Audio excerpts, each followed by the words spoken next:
नमस्कार बच्चों, कैसे हैं आप लोग। स्टार्ट करते हैं टेम्परेचर का इफ़ेक्ट। टेम्परेचर का इफ़ेक्ट कैसे देखा जाएगा। तो इफ़ेक्ट ऑफ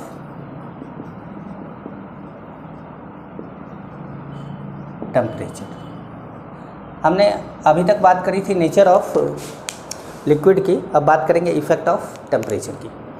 तो टेम्परेचर का जो इफ़ेक्ट पड़ता है उसमें क्या होता है कि कोई भी मॉलिक्यूल की काइनेटिक एनर्जी टेम्परेचर इंक्रीज करने से इंक्रीज होती है। तो आप ये बात यहाँ पर लिख सकते हैं कि kinetic energy of molecule,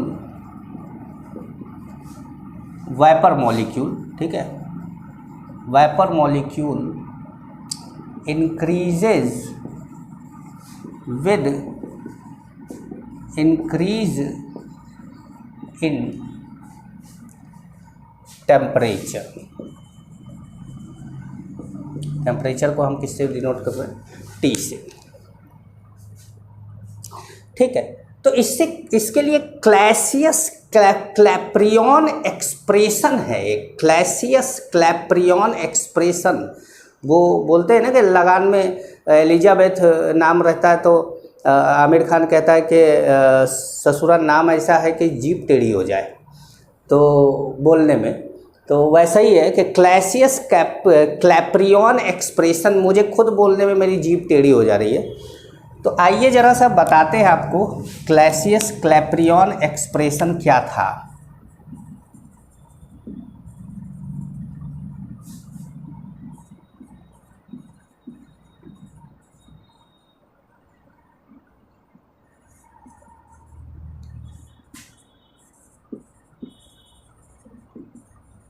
क्लैसियस क्लैप्रियन expression क्या था? तो इसमें क्या करते हैं कि D L N V P upon D T, D L N V P upon D T is equal to लिख देते हैं delta H vaporisation upon R T square.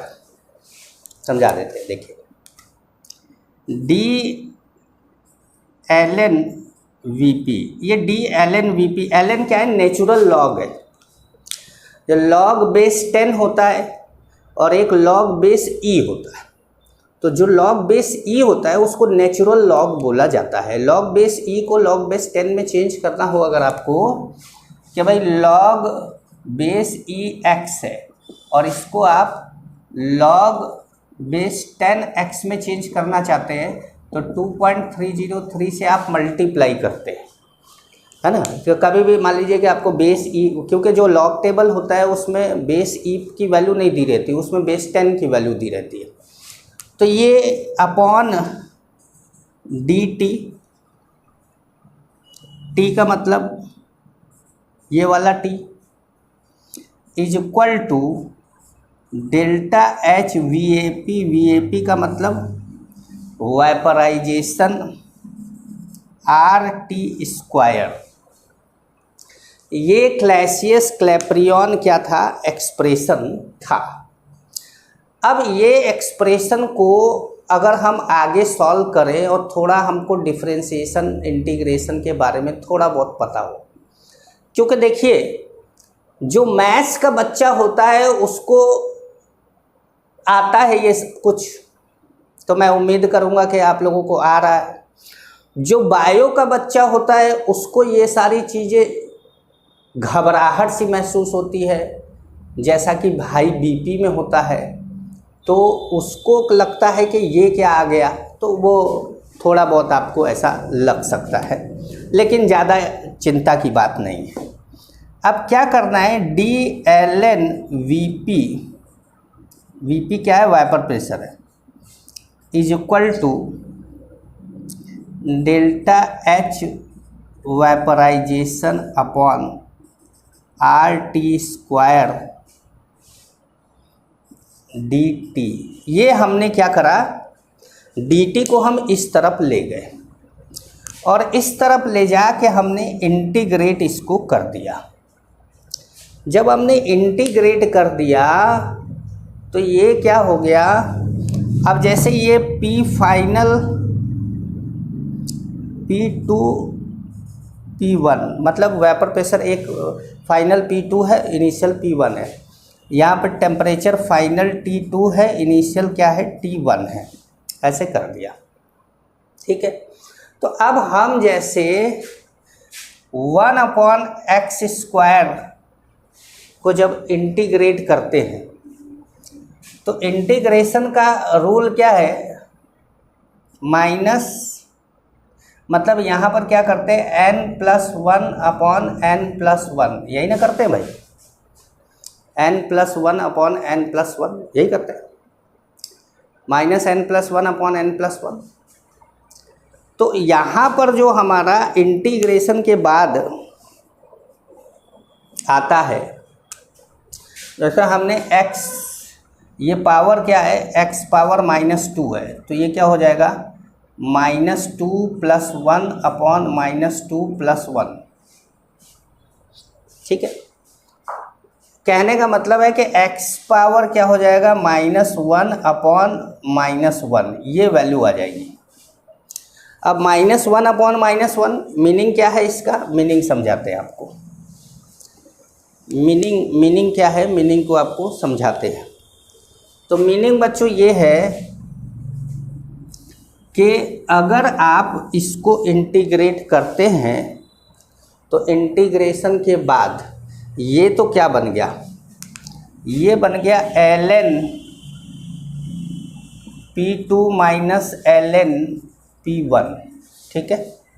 अच्छा, ये क्या बन गया, ΔH Vp और R आपने कॉमन ले लिया, ΔH Vap upon R common ले लिया, ठीक है। अब आपका बचा क्या था, x पावर -1, मतलब 1/x हो गया, मतलब 1/t हो गया। x पावर -1/-1, तो वो क्या करेगा, इसको माइनस में चेंज कर देगा, तो ये ऐसे हो गया, ठीक है। लेकिन आपने क्या करा, इंटीग्रेट किया है इसको,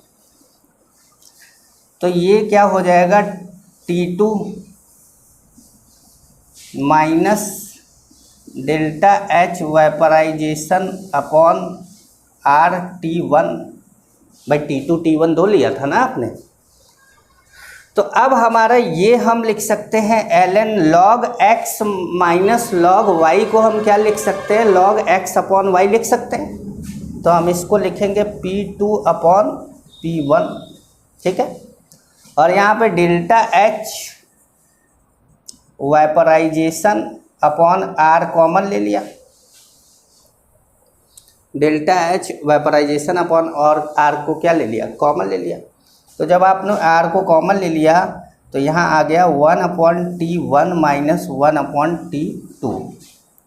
ये एक फार्मूला आ गया आपके सामने।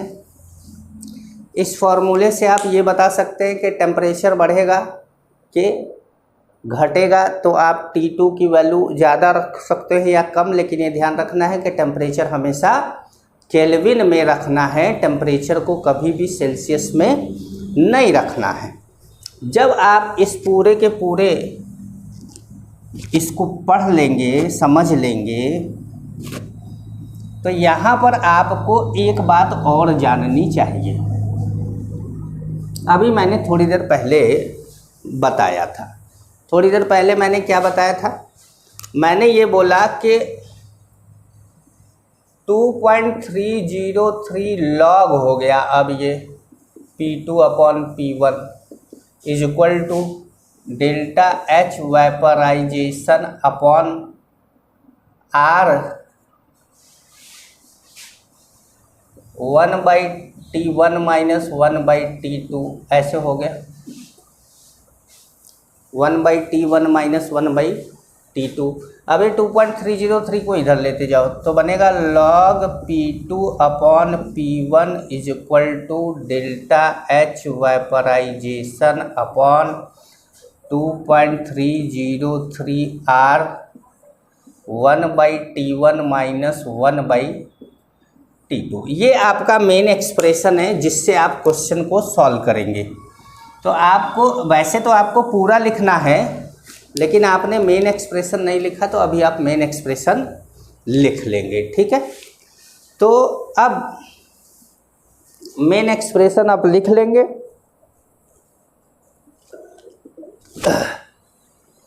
अब हमारा क्या है, इसी से मार्कर भी, इसी से मुंह भी, अभी तो ये गमछा है ना, इस अभी वो वो कपड़ा लाना भूल गए, तो वो करते हैं, धीरे धीरे करेंगे। एक्चुअली ये नया सेटअप है, ये नई जगह है, यहाँ पर लाइव क्लास लेने के लिए इसको बनाया है। तो आज पहला क्लास में यहाँ पर रिकॉर्डिंग वाला ले रहा हूँ।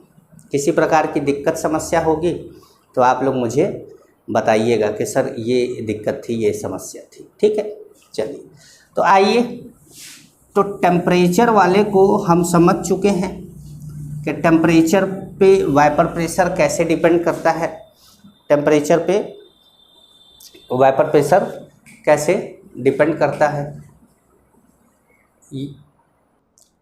तो वाइपर प्रेशर आपको पता होना चाहिए, जैसे कि अब यहाँ पर क्या है कि डेल्टा एच वेपराइजेशन, ये क्या है, तो ये है enthalpy of vaporisation, enthalpy of vaporisation. Enthalpy of vaporisation क्या होता है?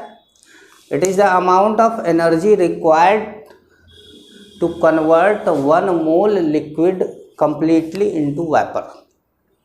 थर्मोडायनेमिक्स में पढ़ाते हैं हम लोग, यहाँ पर डेफिनेशन बोल देते हैं, सुन लीजिए कि it is the amount of energy required to convert 1 mole liquid, it is the amount of energy required to convert 1 mole liquid completely into vapour, ठीक है। अब जो एनर्जी रिक्वायर्ड हो रही है वो यूनिट क्या है? अगर आपका डेल्टा एच वेपराइजेशन कैलोरी में है, अगर आपका डेल्टा एच वेपराइजेशन कैलोरी में है, तो आर की वैल्यू होगी 1.98, जिसको कि आप 2 बोल सकते हैं। क्या बोल सकते हैं? 2 बोल सकते हैं। 1.98 को आप 2 करके सॉल्व कर सकते हैं। दूसरा, अगर डेल्टा एच वेपराइजेशन की वैल्यू आपकी जूल में है, किसमें है? जूल में, तो आर की वैल्यू होगी 8.314। ये ध्यान रखेंगे आप कि आर की वैल्यू 8.314 होगी। आर की वैल्यू 8.314 को आप 25/3 करके सॉल्व कर सकते हैं, लेकिन अप्रॉक्सीमेट आंसर आता है।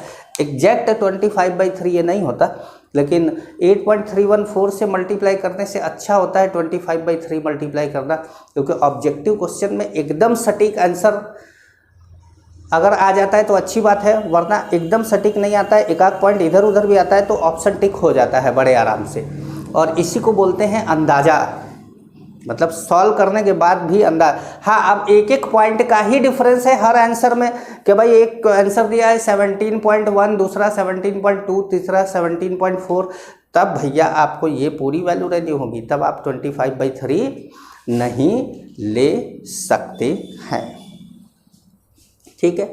तो चलिए थोड़ा सा आगे बढ़ते हैं, इसमें बताते हैं आपको concept of bubble point and concept of due point, DW, due point, concept of bubble point and concept of due point. तो हेडिंग आपका पड़ेगा concept of bubble point and concept of due point, concept of bubble point and concept of due point. तो देखिए bubble point and due point क्या है। तो सबसे पहले बात करें बबल पॉइंट की, कि आखिर ये बबल पॉइंट होता क्या है? समझा जाए भाई मामला कि बबल पॉइंट क्या होता है। तो देखिए बबल पॉइंट वो ये पॉइंट जो होती है एक सिचुएशन होती है, the situation in which first drop of liquid vaporise, the condition in which first drop of liquid vaporise, या हम बोल सकते हैं कि the condition in which first drop of vapour formed. भाई पहला लिक्विड वेपराइज हुआ तभी ना पहला वेपर फॉर्म हुआ, तो आप बोलेंगे कि first drop of liquid vaporise या बोलेंगे first drop of vapour formed. ठीक है, तो आप यहाँ लिखेंगे the condition in which first drop of liquid vaporise, या और करके क्या लिख सकते हैं, the condition in which first drop of vapour formed. Vapour का पहला ड्रॉप बना, ड्रॉप तो नहीं बोल सकते, लेकिन अब ये है कि चलो भैया ड्रॉप ऐसे काम चल जाएगा। भाई वेपर का ड्रॉप तो होता नहीं, बूंद होता नहीं है, लेकिन चलिए कभी कभी भावनाओं को समझ के भी काम कर लिया जाता है। ऐसा नहीं है कि सर समझ में नहीं कि कैसे क्या, अरे गधो पहले ही बोले ये लिक्विड ले लिया तुमने, अभी वेपर बना ही नहीं है। लिक्विड लिया तो अभी ताज़ा ताज़ा पानी लेकर आए, पानी ताज़ा ताज़ा अभी निकाल के लाए और जैसे ही रखे ढक्कन बंद किए, पहला ड्रॉप जो वेपराइज हुआ होगा वो कंडीशन बबल पॉइंट है। वो कंडीशन क्या है, बबल पॉइंट है। अच्छा, दूसरा ड्यू पॉइंट होता है।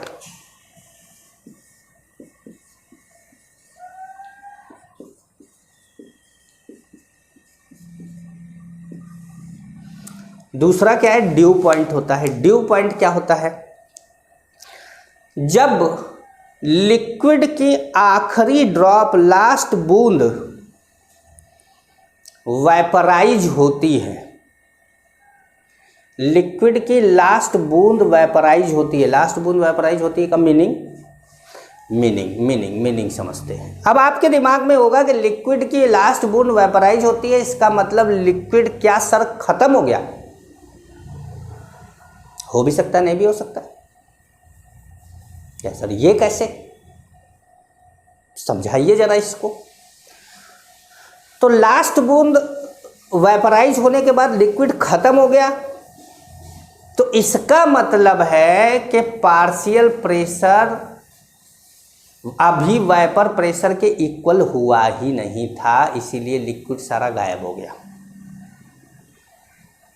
दूसरी कंडीशन क्या है कि लास्ट ड्रॉप लिक्विड वेपराइज हुआ, तो इसका मतलब क्या है कि जो है लिक्विड बचा हुआ है, तो क्या हाँ लिक्विड बचा हुआ है। लास्ट ड्रॉप लिक्विड वेपराइज होते ही इक्विलिब्रियम स्टेबलाइज हो गया कि अब जितना लिक्विड है उतना ही लिक्विड अब रहेगा।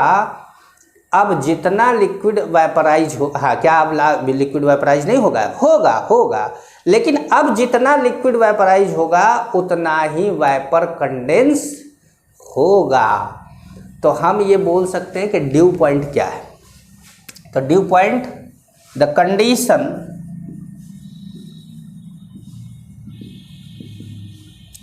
इन विच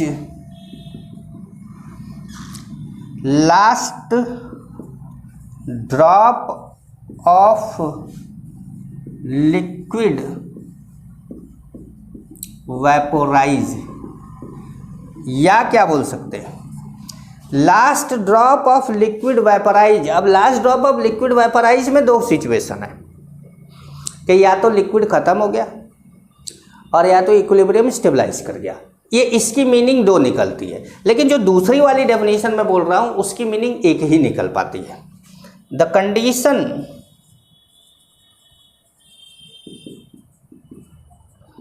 इन which first drop of vapour condensed,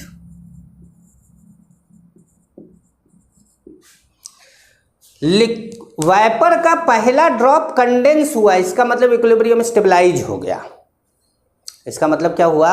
equilibrium stabilise हो गया। अगर इक्विलिब्रियम स्टेबलाइज हो गया तो अब बबल पॉइंट और ड्यू पॉइंट में थोड़ा सा और मामले को समझते हैं।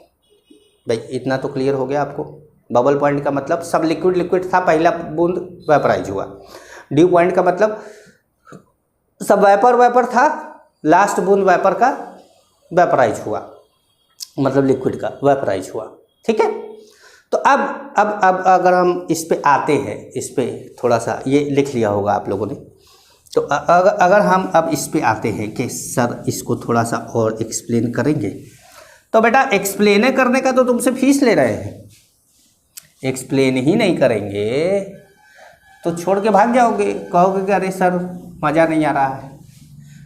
मज़ा तो आना चाहिए, और मज़े के लिए ही तो दरअसल क्या है कि हंसी मजाक में अगर आप पढ़ाई हो जाए ना आपकी, तो उससे बेहतर कुछ नहीं है।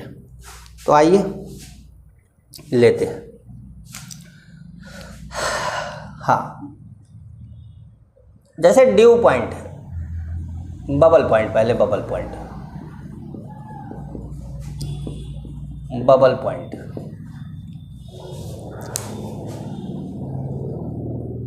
बबल पॉइंट, पहले बबल पॉइंट से पहले भी काम, बबल पॉइंट को शॉर्ट में बीपी बोल देंगे ना, और डी पॉइंट को शॉर्ट में डीपी बोल देंगे, थोड़ा सही रहेगा। डीपी वो तो एक तो फेसबुक पे लगाते हो, व्हाट्सएप पे, वो वाला भी डीपी होता है।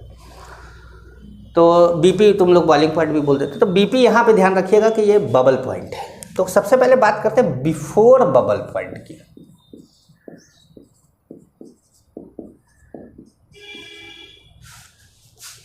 Before bubble point, before bubble point क्या है? Only liquid is present,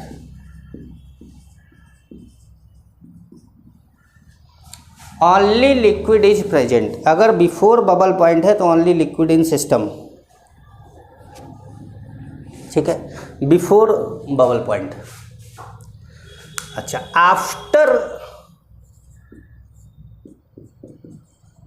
DP, अगर हम इस कंडीशन को माने कि सारा लिक्विड वेपराइज हो गया है, तो हम बोलेंगे कि ओनली वेपर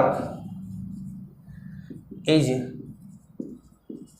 प्रेजेंट, केवल वाइपर क्या है? प्रेजेंट है। बिफोर बीपी, बबल पॉइंट से पहले जब एक बूंद भी वेपराइज नहीं हुआ था तो खाली लिक्विड तो था, और जब सारा वेपराइज हो गया तो क्या बचा? केवल वाइपर ही तो बचा। ठीक है, अच्छा, अब अगर हम बोले कि एक पॉइंट बोले to convert liquid into vapour, to convert liquid into vapour क्या करना पड़ेगा आपको? कन्वर्ट लिक्विड इनटू वेपर क्या करना पड़ेगा? आपको प्रेशर घटाना होगा। जब आप प्रेशर घटाएंगे तो क्या होगा? वॉल्यूम बढ़ेगा। प्रेशर घटाएंगे तो वॉल्यूम बढ़ेगा। मान लीजिए कि ऐसे है कि एक ग्लास, मान लीजिए एक बॉटल पानी आपने ले लिया, ये एक बॉटल पानी ले लिया आपने, अभी आधा भरा है, पी भी लेते हैं। एक बॉटल पानी आपने ले लिया, अब इस एक बोतल पानी में ये एकदम यहाँ तक पानी है और इस पर मैंने कुछ ढक दिया, तो जो ढक्कन है वो पानी को टच कर रहा है पूरा। तो इसकी मीनिंग ये हुई कि वाइपर उड़ के जाएगा कहाँ? भाई वाइपर उड़ के जाएगा, वाइपर बनने के लिए जगह ही कहाँ है? अब आपने क्या करा, इस डब्बे को थोड़ा सा बड़ा कर दिया तो इतना जगह बच गया, खाली है। अब इतने जगह पे वाइपर वाइपराइज होगा, वाइपर के लिए जगह मिल गया। तो अब यहाँ से बबल पॉइंट स्टार्ट होगा, स्टार्ट हुआ। तो जब आपने वॉल्यूम बढ़ा दिया तो प्रेशर क्या हो गया, कम हो गया। किसका, जो है वॉल्यूम बढ़ाया तो प्रेशर क्या हो गया, कम हो गया, जिससे वो ढक्कन का। वाइपर प्रेशर नहीं, वाइपर प्रेशर मटेरियल के साइज वाइज पे डिपेंड नहीं करता। वाइपर प्रेशर तो कांस्टेंट है, always constant at constant temperature, उससे नहीं मतलब है। वाइपर प्रेशर फिक्स है। आपने वॉल्यूम और बढ़ाया, वाइपर और भरने लगा इसमें, वॉल्यूम और बढ़ाया, वाइपर और ज़्यादा भरने लगा इसमें, वॉल्यूम और बढ़ाया, वाइपर और ज़्यादा भरने लगा इसमें, और लिक्विड कम होने लगा। ठीक है, वॉल्यूम बढ़ाते गए, लिक्विड कम होता गया, वॉल्यूम और बढ़ाए, लिक्विड और कम हुआ, वॉल्यूम और बढ़ाए। जब इतना बढ़ा दिए वॉल्यूम कि सब लिक्विड वाइपर में चेंज हो गया, तो जिस समय सब लिक्विड वाइपर में चेंज हो गया होगा उससे जस्ट पहले अंतिम बूंद भाग रही होगी ऊपर की तरफ, वो क्या है, ड्यू पॉइंट। समझ गए, वो क्या है, ड्यू पॉइंट है। और जब आपने एकदम चिपका कर लिक्विड पर ढक्कन रखा था तो वो क्या था, बिफोर बबल पॉइंट था, अभी वाइपर नहीं बना था। थोड़ा सा उठाया तो पहला वाइपर बन गया, वो क्या था, बबल पॉइंट। समझ में आया? तो जब आप ये समझ में आ रहा है आपको, मिटाने वाला ये रहा, पानी को रख दिया जाए यहाँ पे। आइए थोड़ा सा आपको और समझाते हैं। ठीक है, थोड़ा सा आपको और समझाते हैं। समझाने के लिए आपको केवल एक बात माननी पड़ेगी कि suppose vapour pressure of given liquid is equal to क्या है, पी है। मान लिया कि वाइपर प्रेशर, जो लिक्विड का वाइपर प्रेशर है वो क्या है, पी है, एट कांस्टेंट टेम्परेचर। टेम्परेचर को कांस्टेंट कर दिया, हम खौलाएंगे वलाएंगे नहीं उसको, नहीं, जब बॉयल कर देंगे कुछ नहीं करेंगे, टेम्परेचर कांस्टेंट कर दिया। टेम्परेचर कांस्टेंट कर दिया तो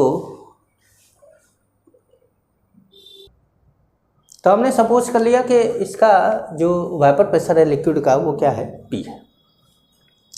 अब मैं आपको कुछ बर्तन बना के दिखाता हूँ।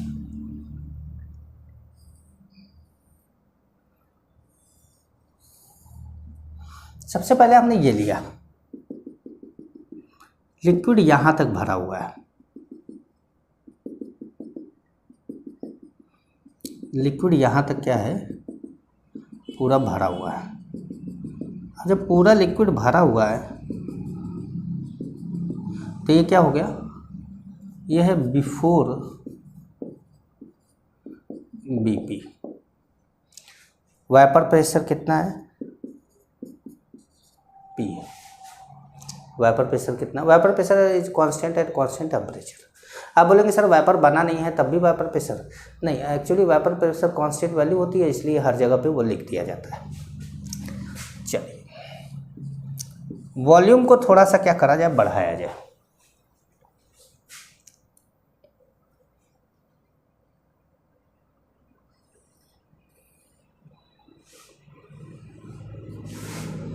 थोड़ा वॉल्यूम बढ़ा दिया, लिक्विड यहाँ तक था, फर्स्ट ड्रॉप वाइपर का बन गया। इसको जल्दी जल्दी लिक्विड बनाते थे, इतना भरना बड़ा मुश्किल काम है। अब आप ये मत समझिएगा कि ये नदी का पानी है, ये समुंदर का है, अरे दोनों एक के है, थोड़ा जल्दी बना दिया है ना। ये है at BP, bubble point. Bubble point पे यहाँ पर जो वाइपर बना है ये जो वॉल्यूम है वो क्या है, V1 है, ठीक है। और number of moles of vapour क्या है, N1 है। तो यहाँ पे लिखेंगे P V1 is equal to N1 RT, ठीक है।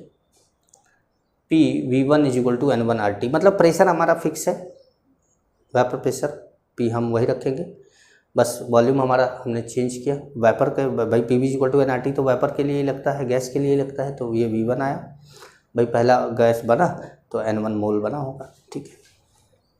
आगे बढ़े भाई, V को क्या करें और बढ़ाएं,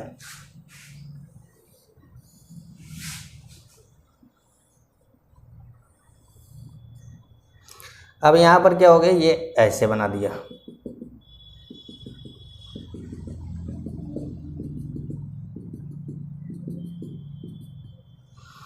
और थोड़ा वाइपर वाइपर बन गया भाई,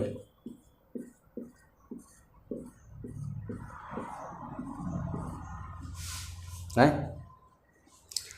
तो ये क्या है, ये बिटवीन क्या है, डीपी एंड ड्यू पॉइंट, मतलब बीपी एंड डीपी है, ये बिटवीन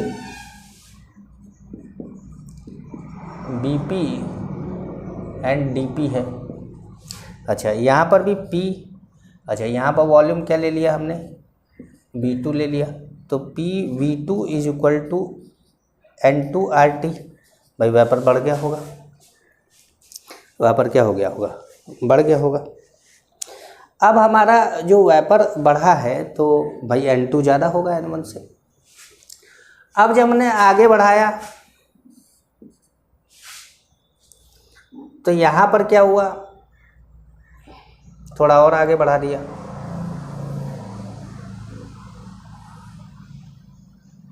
नहीं एक मिनट, क्योंकि हम आगे तो बढ़ा रहे हैं, सही बढ़ा रहे हैं, कोई दिक्कत नहीं है, लेकिन एक्चुअली क्या है, हमारे पास आगे चल के जगह ख़त्म होने वाली है, तो हम थोड़ा सा नज़दीक बना लेते हैं। V को और बढ़ाया,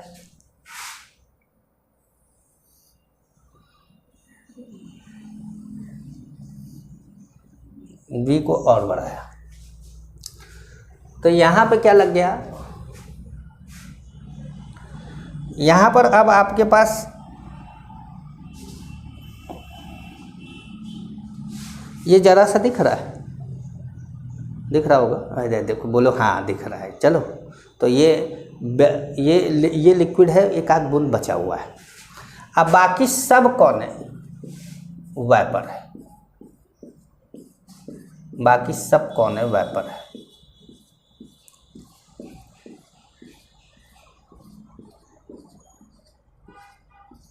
ठीक है, बाकी सब कौन है, वेपर है।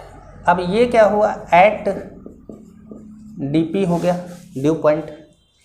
अब इस जगह पर अगर आप देखें तो ये वॉल्यूम कितना हो गया, तो हम ये वॉल्यूम मान लेते हैं कि V2 हो गया था, V3 हो गया, तो ये हमारा P V3 is equal to N3RT।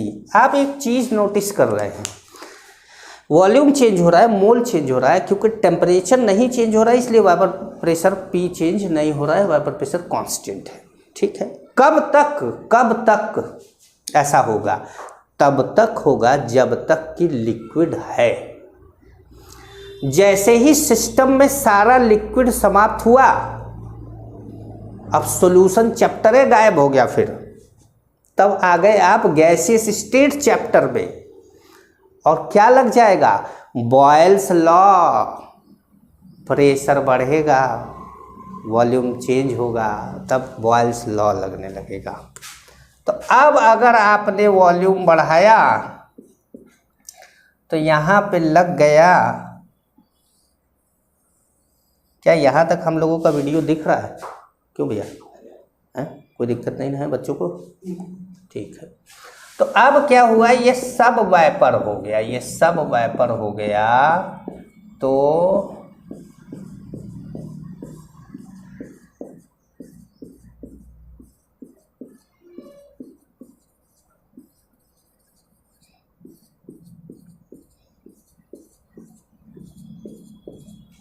अब ये सब वेपर हो गया। यहाँ पे अब सॉल्यूशन चैप्टर ख़त्म, यहीं पे सॉल्यूशन चैप्टर हो गया ख़त्म। यहाँ से चालू हुआ चैप्टर गैसेस स्टेट। अब ये क्या लग गया, बॉयल्स लॉ। और जब बॉयल्स लॉ लग गया तो यहाँ पे क्या लग गया, P1V1 is equal to P2V2। हाँ, वो ये V1 उस V1, वो ये V1 वो V1 नहीं है, वो तो फॉर्मूला होता है ना उसका, P1V1 is equal to P2V2। तो यहाँ पर क्या है, ओनली वाइपर है। और यहाँ पर क्या था, ओनली लिक्विड था। तो जब लिक्विड था केवल तब भी वाइपर प्रेशर P माना जा रहा था, लेकिन जब केवल गैस बन गया तो वाइपर प्रेशर का कॉन्सेप्ट ही खत्म हो गया, क्योंकि वाइपर प्रेशर तो वो प्रेशर है जो लिक्विड सरफेस पे लगाया जाता है। जब लिक्विड ही नहीं है तो वाइपर प्रेशर की बात कहाँ से आएगी, तो वाइपर प्रेशर गायब। तो अब आप ये समझिए कि यहाँ पर, जैसे यहाँ पर अगर आप देखें तो लिक्विड वाइपर, सॉरी, यहाँ पर लिक्विड वाइपर इक्विलिब्रियम में रहे between bubble point and due point. ये क्या हुआ कि इक्विलिब्रियम में रहे। जब इक्विलिब्रियम में रहे तो ये जो है ये लगता रहा कॉन्सेप्ट। जैसे ही भाई देखिए, यहाँ जब पहुँचे एक बूंद पानी का बचा है, तो जब एक बूंद पानी का बचा है तो हमने बोल दिया DP। पानी गायब हो गया तो क्या बोल दिया, बॉयल्स लॉ लग गया, कहे सॉल्यूशन चैप्टर ही ख़त्म हो गया। मेरी बात समझ पाए कि नहीं, कुछ आइडिया लगा है, लगा होगा। आइए थोड़ा और समझाएं। भाई देखिए, जितना आता है ना उतना सब बता देंगे आपको। टीचर एक ऐसा व्यक्ति होता है जो हो सकता है धूर्त हो सकता है बाहर वो बहुत तरह की बेईमानी करता हो, लेकिन जब वो अपने स्टेज पे खड़ा होता है तो टीचर धर्म ये कहता है कि भैया जो जानते हो सब पढ़ा दो, छुपाओ मत कुछ भी। ये एक टीचर का धर्म होता है। और अगर ये काम कोई भी टीचर करता है तो उस व्यक्ति को कभी भी किसी प्रकार की तकलीफ़ नहीं होती। वरना करने को लोग बिजनेस बना दिए हैं। बिजनेस, अब पैसा तो मैं भी ले रहा हूँ, लेकिन मैं पैसा ले रहा हूँ तो उसका कारण है कि भाई अपने घर का खर्चा कैसे चलाऊँगा अगर पैसे नहीं लूँगा तो आइए आपको बताएं। ठीक है, अब मान लीजिए कि यहाँ हमने प्रेशर ले लिया और यहाँ क्या कर दिया, वॉल्यूम कर दिया। तो आपने ये ग्राफ ऐसे बनाया, ये ग्राफ क्या करा, ऐसे बनाया। ये क्या है, ये है वाइपर प्रेशर। यहाँ पर क्या है, वाइपर प्रेशर। अच्छा, ये क्या है, ये है DP और ये है BP। मतलब स्टार्ट हुआ BP से और ख़त्म हुआ DP पे। उसके बाद जैसे ही आप आगे बढ़े ग्राफ ऐसे चला गया। ये ग्राफ कब बनता है, ये ग्राफ बनता है जब बॉयल्स लॉ अप्लाई होता है। यहाँ पर क्या है, वाइपर प्रेशर क्या है, कांस्टेंट। मतलब BP से DP, बबल पॉइंट से ड्यू पॉइंट तक आपको, बबल्स पॉइंट से ड्यू पॉइंट तक आपको प्रेशर में कोई चेंज नहीं मिलेगा। लेकिन अगर आप जैसे ही ड्यू पॉइंट पार करते हैं, बॉयल्स लॉ चालू, गैस स्टेट चालू, P1V1 is equal to P2V2, वो सारा चीज़ लगने लगेगा। और मतलब केवल गैस की बात होगी, लिक्विड की बात नहीं होगी। समझ पा रहे हैं, समझ पा रहे हैं? ठीक है, तो हमारा बबल पॉइंट ड्यू पॉइंट के बीच में वाइपर प्रेशर क्या रहेगा, कांस्टेंट रहेगा। हाँ, उसके बाद बॉयल्स लॉ स्टार्ट हो जाता है, वो एक अलग केस हो गया। चलिए आइए थोड़ा सा आगे बात करते हैं। अब बात करते हैं वेपर प्रेशर ऑफ सॉल्यूशन की, किसकी? Vapour pressure of solution, solution के वेपर प्रेशर की हम बात करेंगे। तो सॉल्यूशन का वेपर प्रेशर कैसे निकाला जाए, सॉल्यूशन का वेपर प्रेशर कैसे निकाला जाए? तो सॉल्यूशन का वेपर प्रेशर कैसे निकाला जाए में दो केस है। केस 1 ले ले पहले।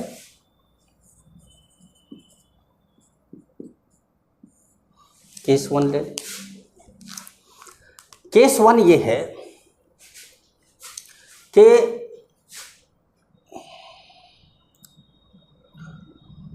सॉल्वेंट इज वोलाटाइल, सॉल्वेंट क्या होगा? वोलाटाइल होगा। वोलाटाइल का मतलब वो होता है जो वेपराइज हो सकता है, उड़ सकता है। Solvent is volatile and solute is non volatile.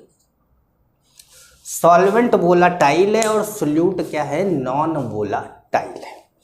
तो जब सॉल्वेंट वोलाटाइल है, सोल्यूट नॉन वोलाटाइल है, तो पहले तो क्लियर कर दिया जाए कि मान लेते हैं कि ये सोल्यूट है और ये कौन है? सॉल्वेंट है।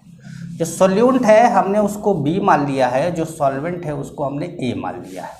ठीक है, कोई दिक्कत कोई परेशानी, आप कुछ भी मान सकते हैं। किताबों में 99% बुक में सोल्यूट को बी और सॉल्वेंट को ए माना गया है। तो आप कोई बुक सॉल्व कर रहे हो तो फिर सिंबल में कन्फ्यूजन ना हो, इसलिए मैंने इसको बी इसको ए ले लिया है। ठीक है, अच्छा नेचर कैसा है? तो नेचर ये है नॉन वोलाटाइल, नॉन इलेक्ट्रोलाइट। अभी हम इलेक्ट्रोलाइट की बात नहीं कर रहे हैं, मतलब जैसे NaCl Na+Cl माइनस में टूट जाएगा, इस तरह की चीज़ों की बात नहीं कर रहे हैं। और सॉल्वेंट है वोलाटाइल, सॉल्वेंट वोलाटाइल है, इलेक्ट्रोलाइट वगैरह इसमें बात हम नहीं करते हैं। ठीक है, अच्छा physical state,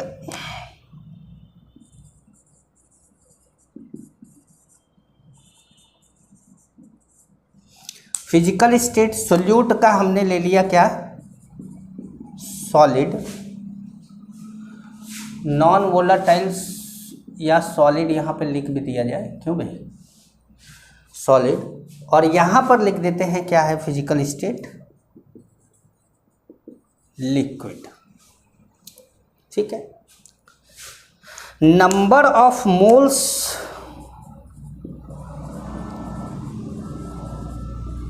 number of moles of B क्या हो गया?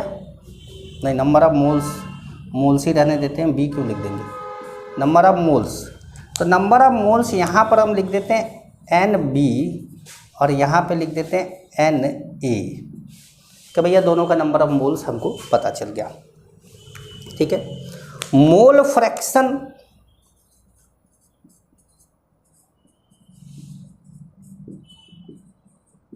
ये हम सब सिंबल मानते जा रहे हैं। ठीक है, मोल फ्रैक्शन क्या होगा? मोल फ्रैक्शन ऑफ बी ऐसे लिख दिया जाएगा, वो क्या होगा? NB upon Na+NB। और यहाँ पे मोल फ्रैक्शन होगा XA is equal to Na upon Na+NB। ठीक है,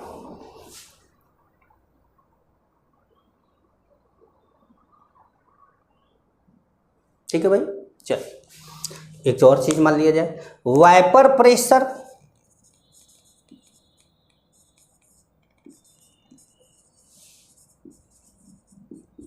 इसका क्या होगा? तो इसका होगा 0 भाई, जब वोलाटाइल नहीं है तो वाइपर प्रेशर क्या होगा? 0। और इसका क्या होगा? P0A। P0A क्या होगा? प्योर लिक्विड ए का वाइपर प्रेशर होगा, प्योर लिक्विड ए का वाइपर प्रेशर क्या हो जाएगा, पी नॉट ए। समझ रहे हैं।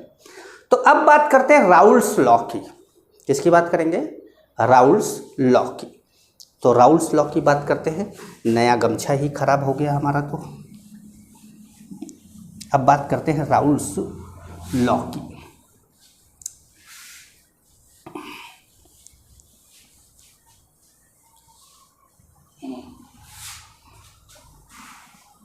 राउल्स लॉ की बात करते हैं। तो राउल्स लॉ में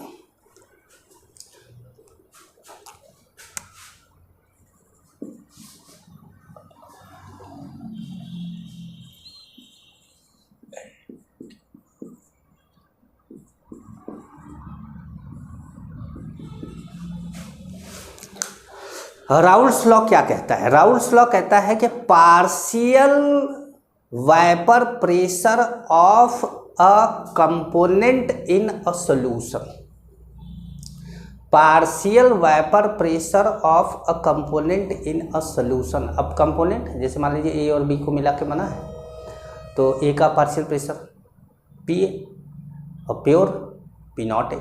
ठीक है। तो partial vapour pressure of any component of a mixture is directly proportional to mole fraction of that component. Partial vapor pressure of any component of mixture is directly proportional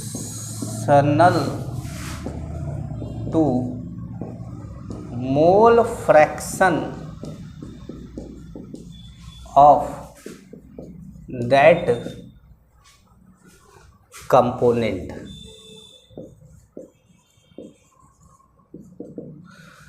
मतलब partial vapour pressure किसी भी component का आपको निकालना है तो वो उसके मोल फ्रैक्शन के क्या होगा, डायरेक्टली प्रोपोर्शनल होगा। मतलब P A directly proportional to होगा किसके, मोल फ्रैक्शन ऑफ ए के। लेकिन हमको प्रोपोर्शनल तो रखना नहीं है, प्रोपोर्शनलिटी का मार्क हटाना होगा। तो प्रोपोर्शनलिटी का मार्क जब हटाते हैं तो एक कांस्टेंट से क्या करते हैं, मल्टीप्लाई करते हैं। तो जब हम कांस्टेंट से मल्टीप्लाई करते हैं तो बड़े इत्तेफाक की बात है कि वो जो कांस्टेंट होता है वो हर लिक्विड के लिए अलग अलग होता है। वो यूनिवर्सल कांस्टेंट नहीं है, गैस कांस्टेंट की तरह या कैपिटल जी की तरह, ग्रेविटेशनल कांस्टेंट की तरह, वो उसके जैसा यूनिवर्सल कांस्टेंट नहीं है। ये हर लिक्विड के लिए अलग अलग, बेंजीन के लिए अलग, वाटर के लिए अलग, सबके लिए अलग। तो सबके लिए अलग था। वैल्यू देखा गया, तो वैल्यू देखा गया तो ये पाया गया कि अरे ये तो कांस्टेंट की जो वैल्यू आ रही है ये तो प्योर उसी लिक्विड के प्योर फॉर्म में अगर वाइपर प्रेशर को देखा जाए तो उसी के बराबर आ रही है। तो फिर ये लिख दिया गया कि भाई इसकी जगह पर जो प्रोपोर्शनलिटी का मार्क हटा के लिखा गया P A is equal to P naught A mole fraction of A. ये क्या हो गया, ये हो गया हमारा, क्या हो गया, राउल्स लॉ हो गया, राउल्स लॉ हो गया। ठीक है, समझ में आया। राउल्स लॉ क्या है, partial pressure of any component is directly proportional to mole fraction of that component. ठीक है।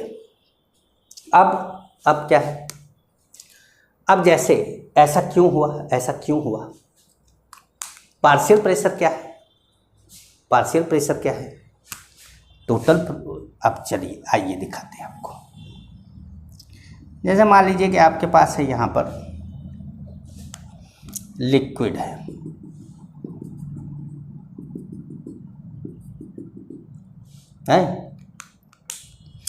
और इस लिक्विड का यहाँ पर सब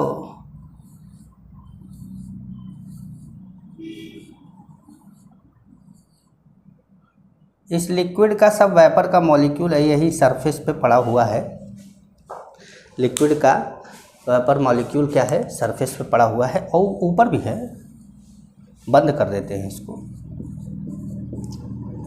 ऊपर भी है, ठीक है। ये जो लिक्विड है ये सब ए है, बहुत छोटा लिख रहे हैं ए, ध्यान से समझ लीजिएगा भैया, मेरी लिखावट को देखकर अंदाज़ा लगा लीजिएगा कि सर इस समय ए लिख रहे हैं इसमें, तो ये ए है, ठीक है।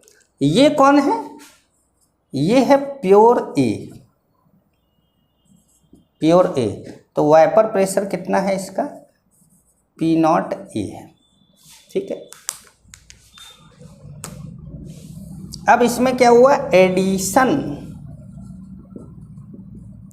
ऑफ बी, हमने बी को क्या कर दिया, ऐड कर दिया।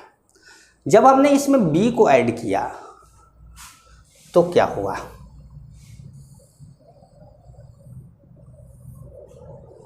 बर्तन उतना ही बड़ा ले लेते हैं क्योंकि बर्तन बदल जाएगा तो गड़बड़ हो जाएगा।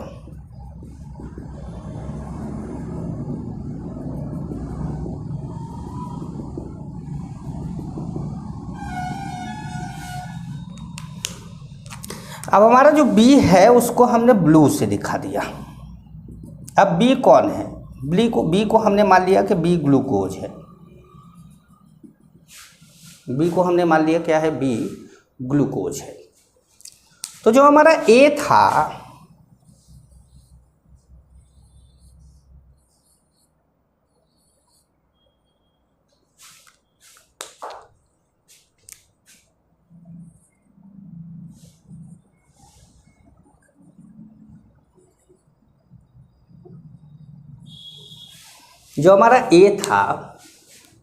पहले क्या था कि लिक्विड सरफेस पे प्रेशर लगा रहा था ए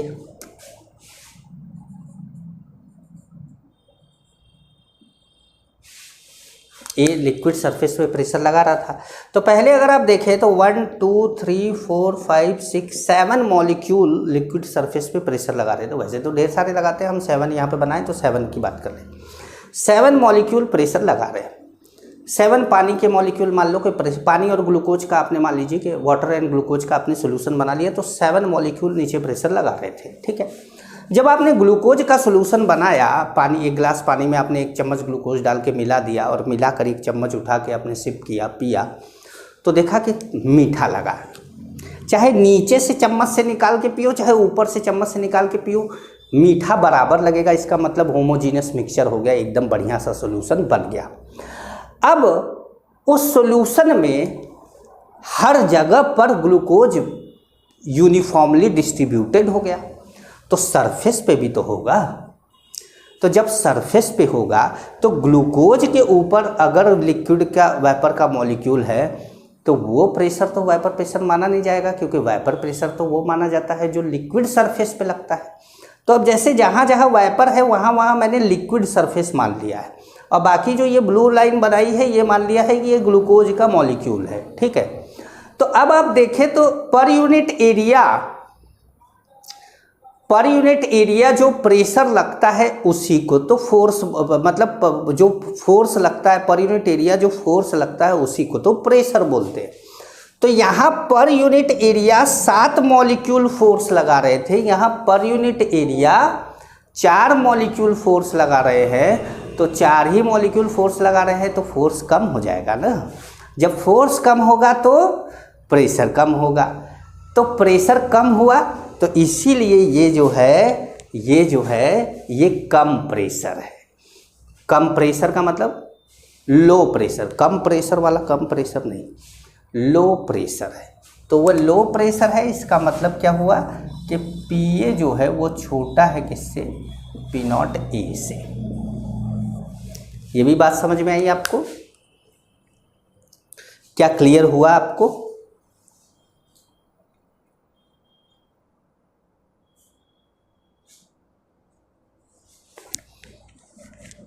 ठीक है, आइए थोड़ा सा आगे बढ़ा जाए।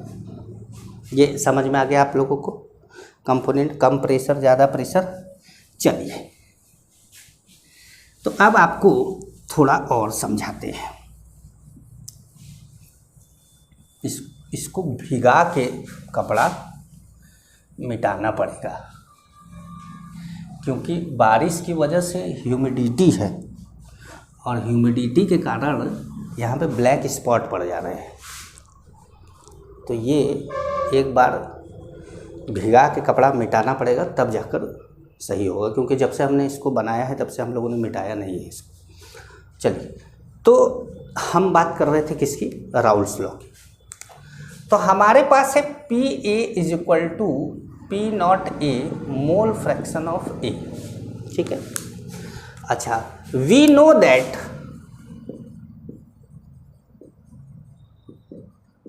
अब वी नो दैट क्यों, क्योंकि भैया जानो चाहे ना जानो, पढ़ाते समय तो ऐसे ही बोलना पड़ता है कि हम जानते हैं। Mole fraction of A plus mole fraction of B is equal to 1। Mole concept में मैंने आपको बताया, mole fraction of A is equal to क्या हो जाएगा, 1 minus mole fraction of B. ये आ गया। अब इस मोल फ्रैक्शन ऑफ ए को यहां पे रख दो, तो P A is equal to क्या आ जाएगा, P naught A 1 minus mole fraction of B. ये आ जाएगा। अब आप लिख सकते हैं P A is equal to P naught A minus P naught A mole fraction of B, लिख सकते हैं। अच्छा, थोड़ा और सिंप्लीफाई करते हैं इसको, हम लिख सकते हैं इसको P naught A minus P A is equal to P naught A mole fraction of A. इतना लिख सकते हैं। देख लो भाई, इसको इधर ले गए, इसको इधर ले गए, वही बनो। अब ये क्या है, इतना क्या है, ये है lowering of vapour pressure. Vapour pressure कितना कम हो गया ये बताएगा P naught A minus P A. समझ पा रहे हैं, P naught A minus P A क्या बताएगा, वाइपर प्रेशर कितना कम हो गया। अब अगर हम इसको करें, ये पी नॉट ए को इधर ले आए तो लिखेंगे P naught A minus P A upon P naught A is equal to mole fraction, ये अच्छा बी है, बी है, यहाँ पे तो बी लिखा है, ये बी है, ये हो गया मोल फ्रैक्शन ऑफ बी, ठीक है। अब ये जो हमारा फॉर्मूला आया, ये जो फॉर्मूला आया, इसमें ये क्या है, जैसे ये बताया कि लोअरिंग ऑफ वाइपर प्रेशर है, वैसे ये क्या है, ये है relative lowering of vapour pressure. Short में इसको RLVP बोल देते हैं, शॉर्ट में इसको RLVP बोला जाता है, ठीक है।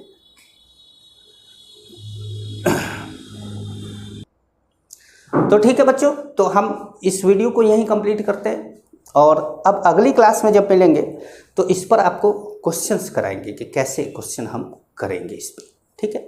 चलिए, नमस्कार बच्चों।